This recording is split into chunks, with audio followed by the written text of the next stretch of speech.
대부분의 병원에서는 결코 들을 수 없는 이야기입니다. 오랫동안 굳게 믿어온 상식이 사실은 우리 몸을 서서히 쇠약하게 만들고 있기 때문이죠. 단백질 하면 을의 달걀을 떠올립니다. 저 또한 달걀이 가장 손쉽고 완전한 영양원이라고 확신해 왔습니다.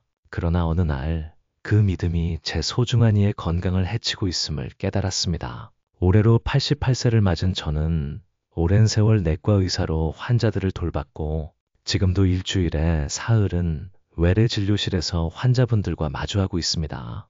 진료가 없는 날이면 밭에 나가 흙을 만지고 채소를 가꾸며 땀 흘리고 있죠. 무릎도 허리도 아프지 않습니다. 50대 시절보다 몸이 오히려 가볍고 마음도 한결 긍정적입니다. 많은 분이 신기하다는 듯 묻습니다. 어떻게 그 나이에도 그렇게 활기차냐고요?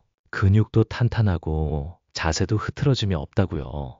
제 대답은 한 가지입니다. 단순히 달걀만이 아니라 제 몸에 훨씬 더 잘 맞는 단백질을 올바른 방식으로 꾸준히 섭취해왔기 때문입니다. 오늘 저는 88년의 인생과 40년 넘는 의사로서의 경험을 통해 확신하게 된 단백질 섭취법을 여러분께 알려드리고자 합니다. 70대, 80대가 되어서도 스스로 두 발로 서고 뜻하는 대로 움직이며 웃고 매일을 즐겁게 보내는 것, 이를 위해서는 무엇을 먹느냐보다 어떻게 먹느냐가 관건이 됩니다. 만약 여러분이 나이듦과 함께 몸의 쇠퇴를 느끼기 시작했다면 오늘 들려드릴 이야기가 인생의 전환점이 될 수도 있습니다. 제 이야기의 중심에는 한 여성의 모습이 있습니다. 바로 제 아내 카나코입니다. 이제 82세가 된 아내는 매일 아침 저와 함께 동네를 산책하고 밭에서도 활기차게 움직입니다. 하지만 불과 몇 년 전만 해도 그녀는 계단을 오르는 것조차 버거워했고 조금만 걸어도 숨을 헐떡이며 일상적인 집안일을 감당하기 힘들어했습니다. 처음에는 저희도 그저 나이가 드는 자연스러운 현상이라고 받아들이려 했습니다. 등이 굽고 무릎에 손을 짚고 계단을 오르는 것은 어쩔 수 없는 일이라고 말이죠. 그러던 어느 날 저녁 식사 후 설거지를 하던 아내가 허리 통증을 호소하며 주저앉았을 때 저는 왠지 모를 위화감을 느꼈습니다. 이렇게 갑작스럽게 몸이 한계에 다다를 수 있을까? 이는 의학적 호기심이 아니라 한 남편으로서의 깊은 불안감이었습니다. 곧바로 병원에서 검사를 받게 했습니다. 여러 차례 혈액 검사와 내장 상태를 확인했지만 모두 정상이라는 결과만 나왔습니다. 그러나 아내의 몸은 분명히 쇠약해지고 있었습니다. 매일의 피로는 가시지 않았고 장을 보러 가면 중간에 벤치에 앉아 쉬어야만 했습니다. 엘리베이터가 없는 건물은 아예 피할 정도였죠. 저는 도저히 납득할 수 없어 개인적으로 정밀한 영양 분석을 의뢰했습니다. 그 결과는 저희의 생각을 뿌리부터 흔들어 놓았습니다. 아내 카나코가 하루에 섭취하는 단백질 양이 고작 18g에 불과했던 것입니다. 원래 70대 이상의 여성에게는 최소 50g 이상의 단백질이 필요합니다. 하지만 아내의 하루 식단은 아침에 달걀말이 하나, 점심에 밥과 미소 된장국, 저녁에는 조림과 절임 요리라는 지극히 평범한 가정식이었죠. 여기에 포함된 단백질량을 계산해보니 권장량의 절반에도 미치지 못했습니다. 달걀을 먹고 있으니 괜찮으리라 그렇게 믿었던 저희는 큰 오해를 하고 있었던 것입니다. 실제로 나이가 들면 체내 흡수율이 떨어져 젊은 시절과 똑같은 식사로는 필요한 영양을 제대로 섭취할 수 없습니다. 젊었을 때는 달걀 하나로 충분했을지 몰라도 70대, 80대가 되면 그 달걀마저도 제대로 흡수하지 못하게 됩니다. 하물며 달걀 외에 다른 단백질 섭취가 없다면 근육은 빠지고 신진대사는 저하되며 움직이는 힘마저 잃게 됩니다. 그날부터 저희는 결심했습니다. 달걀에만 의존하지 않기로 나이에 맞는 단백질을 매일 꾸준히 섭취하기로 말이죠. 아침, 점심, 저녁 식사에 확실한 단백질을 나누어 포함시키는 것. 간단해 보이지만 이것이 저희 부부의 삶을 크게 바꾼 첫걸음이 되었습니다. 그렇다면 왜 나이가 들면 단백질이 부족해질까요? 우리가 나이를 먹어감에 따라 단순히 먹는 것만으로는 몸에 제대로 전달되지 못하는 이유가 있습니다. 이는 노화와 함께 우리 몸속에서 일어나는 세 가지 변화 때문입니다. 첫 번째는 위산 분비의 감소입니다. 젊은 시절 우리 위는 충분한 위산을 분비하여 음식물을 잘게 분해해 주었습니다. 하지만 60세가 넘으면 이 위산 분비가 크게 줄어듭니다. 위산은 단백질을 아미노산으로 분해하는 최근 연구에 따르면 60대 이후의 몸은 젊은 시절의 1.5배에서 2배에 달하는 단백질을 필요로 한다고 합니다. 다시 말해, 지금까지 해왔던 식사량으로는 근육을 유지하기에 턱없이 부족하다는 의미입니다. 그리고 세 번째는 가장 간과하기 쉬운 잘못된 식습관, 즉 식사 패턴 그 자체입니다. 아침 식사를 거르거나 우동이나 밥 등 탄수화물 위주의 식사가 많고 한 번에 많은 양을 몰아서 먹는 경향 등이 여기에 해당합니다. 우리 몸이 한 번에 흡수할 수 있는 단백질의 양은 제한되어 있습니다. 일반적으로 한 끼에 25g에서 30g 정도가 최대치라고 알려져 있죠. 그 이상 섭취해도 몸이 모두 흡수하지 못하고 남은 부분은 그대로 배출됩니다. 다시 말해, 아침을 거르고 저녁에 몰아서 많이 먹는 식습관은 아무리 단백질을 섭취해도 허사가 될 가능성이 높다는 것입니다. 여기서 중요한 점은 단백질은 양보다 횟수와 조합이 핵심이라는 사실입니다. 하루 3끼 식사 또는 가벼운 간식을 포함하여 단백질을 꾸준히 섭취하면 흡수율은 크게 개선됩니다. 나아가 흡수를 돕는 다른 영양소와 함께 먹으면 몸에 더욱 효과적으로 전달될 수 있습니다. 예를 들어 비타민 B군을 포함한 식재료나 오메가-3 지방산이 풍부한 식품과 함께 섭취하면 단백질이 근육으로 전환되는 과정이 더욱 원활해집니다. 우리는 종종 젊은 시절과 똑같이 먹는데 왜 이렇게 쉽게 피곤할까 의아해합니다. 하지만 같은 식단이라도 나이에 따라 흡수율이 전혀 다르다는 것을 기억해야 합니다. 그렇기에 나이가 들수록 올바른 시기, 적절한 양, 그리고 현명한 조합이 더욱 필요한 것입니다. 제 아내가 그랬던 것처럼 먹고 있다고 생각하지만 정작 몸에 도달하지 않는 현실은 드물지 않습니다. 혹시 여러분의 매일 식사에도 그러한 함정이 숨어 있지는 않은가요? 지금이라도 늦지 않았습니다. 먼저 아침, 점심, 저녁 3끼 모두에 작더라도 확실한 단백질을 포함시켜 보세요. 그것이 여러분 몸에 큰 변화를 가져올 첫걸음이 될 것입니다. 저희 부부가 식단을 재정비하면서 가장 먼저 식탁에 올린 재료는 바로 스케토라, 즉 북어였습니다. 북어는 원래 일본 식탁에서도 친숙한 생선이지만 건조 과정을 거치면서 영양이 응축되어 특히 단백질 함량이 매우 높아집니다. 100g당 약 75g의 단백질이 들어있는데 이는 달걀 약 12개에 해당하는 양입니다. 게다가 저지방으로 소화 부담이 적어 위장이 약한 분들도 안심하고 드실 수 있는 식품이죠. 북어의 매력은 여기서 그치지 않습니다. 간 기능 개선에 도움을 주는 메티오닌이라는 아미노산도 풍부하게 함유되어 있어 오랫동안 이어진 피로감이나 무기력함 같은 불균형 증상에도 부드럽게 작용합니다. 저희는 이 북어를 활용해 매일 아침 수프를 만들었습니다. 예를 들어 75세 하루코 씨의 이야기가 있습니다. 하루코 씨는 원래 오전에 빨래나 청소만 해도 녹초가 되어 오후에는 소파에서 일어설 수 없을 정도로 체력 저하에 시달렸습니다. 하지만 딸의 권유로 북어 수프를 아침 식단에 추가한 뒤 놀라운 변화가 나타났습니다. 점심때가 지나도 기운이 쌩쌩해요 라고 말하는 하루코 씨의 얼굴에서는 예전의 피로감이 흔적도 없이 사라져 있었습니다. 핵심은 수프 자체보다 건더기를 충분히 섭취하는 데 있습니다. 많은 분이 수프 국물만 마시고 건더기는 남기곤 하는데 사실 단백질은 건더기 속에 더 많이 들어 있습니다. 조리법은 간단합니다. 건북어를 30분 정도 물에 불린 후 적당한 크기로 찢습니다. 여기에 콩나물, 당근, 파 같은 채소를 넣고 10분 정도 끓이면 됩니다. 염분을 줄이고 싶다면 수프 양을 적게 하고 건더기만 건져 양념하여 먹는 것을 추천합니다. 일주일에 3에서 4회 이 수프를 꾸준히 섭취하면 몸이 한결 가벼워지고 피로감도 개선될 것입니다. 들깨가루나 참깨를 뿌리면 풍미도 더해져 매일의 식사가 더욱 즐거워질 겁니다. 다음으로 저희가 주목한 것은 바로 두부였습니다. 일본의 전통 식재료임에도 불구하고 그 진정한 가치를 간과하는 분들이 많을지도 모릅니다.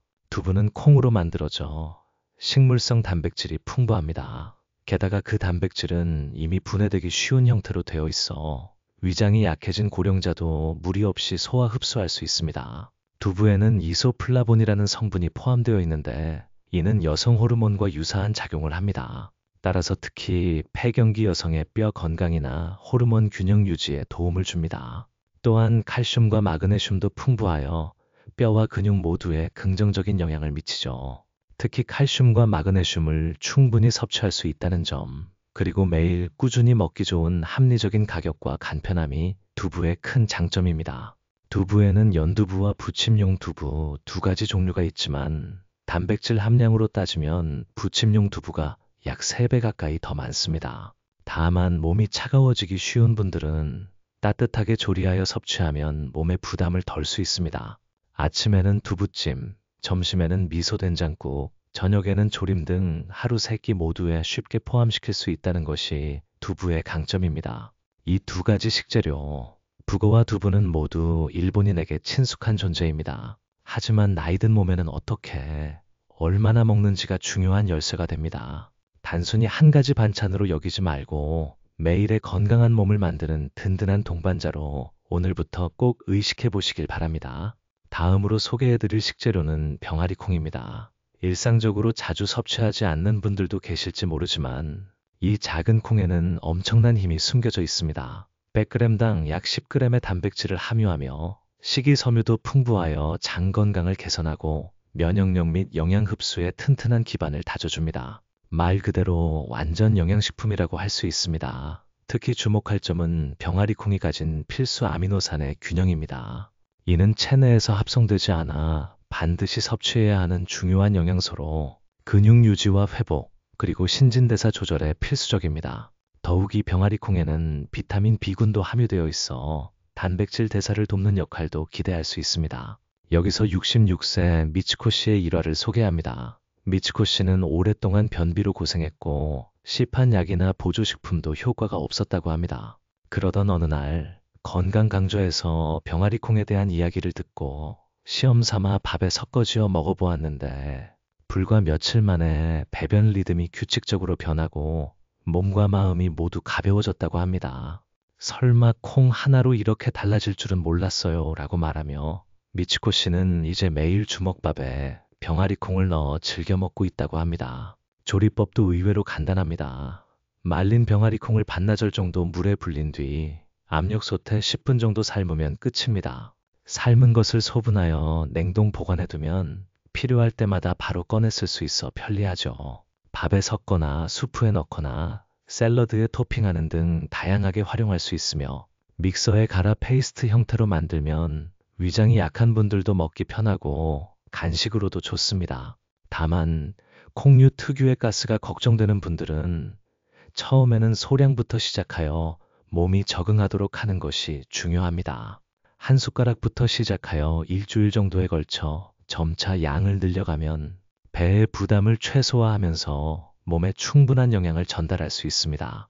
다음으로 소개할 것은 바로 들깨입니다. 일본에서는 예부터 전해 내려오는 건강 식재료이지만 그 진정한 효능을 모르고 지내는 분들이 많을지도 모릅니다. 들깨는 20%가 넘는 단백질을 함유하고 있으며 특히 오메가-3 지방산 중 EPA와 DHA 등 혈관 건강 및 염증 조절에 관여하는 중요한 성분들이 풍부합니다. 이 들깨가 생활에 큰 변화를 가져다준 69세 시게루 씨의 사례를 들어보겠습니다. 시게루 씨는 오랫동안 콜레스테롤 수치로 고민하며 약을 꾸준히 복용하는 나날을 보냈습니다. 그러던 중 아침 식사에 들깨가루를 뿌려 먹는 습관을 시작했고 3개월 후 혈액 검사에서 총 콜레스테롤 수치가 280에서 221로 크게 개선되었습니다. 나아가 나쁜 콜레스테롤이라 불리는 LDL 콜레스테롤 또한 큰 폭으로 감소하여 의사마저 놀라게 하는 결과를 얻었습니다. 들깨를 섭취하는 방법은 실로 다양합니다. 예를 들어 가루로 만들어 양념에 활용하거나 나물에 넣거나 들깨 기름으로 마실 수도 있습니다. 특히 삶은 채소에 들깨 드레싱을 곁들이면 독특한 고소한 맛이 더해져 평소 채소를 싫어하는 분들도 맛있게 즐길 수 있습니다. 또한 미소 된장국이나 조림 요리에 소량을 추가하는 것만으로도 풍미가 깊어져 식탁에 색다른 변화를 가져다 줄 것입니다. 다만 들깨는 칼로리가 높다는 점도 유의해야 합니다. 100g당 약 550kcal 정도이므로 하루에 한두 숟가락 정도를 기준으로 섭취하는 것이 적절합니다. 또한 산패되기 쉬우므로 밀폐 용기에 담아 서늘하고 어두운 곳에 보관하고 가급적 한 달 이내에 모두 사용하는 것이 좋습니다. 병아리콩과 들깨 모두 작은 알갱이처럼 보이지만 우리 몸에 미치는 예로부터 완전 영양식품이라 불려온 이유가 여기에 있습니다. 하지만 한편으로는 콜레스테롤 수치가 높으니 달걀은 하루 한 개까지만이라는 오해가 여전히 깊게 남아 있습니다.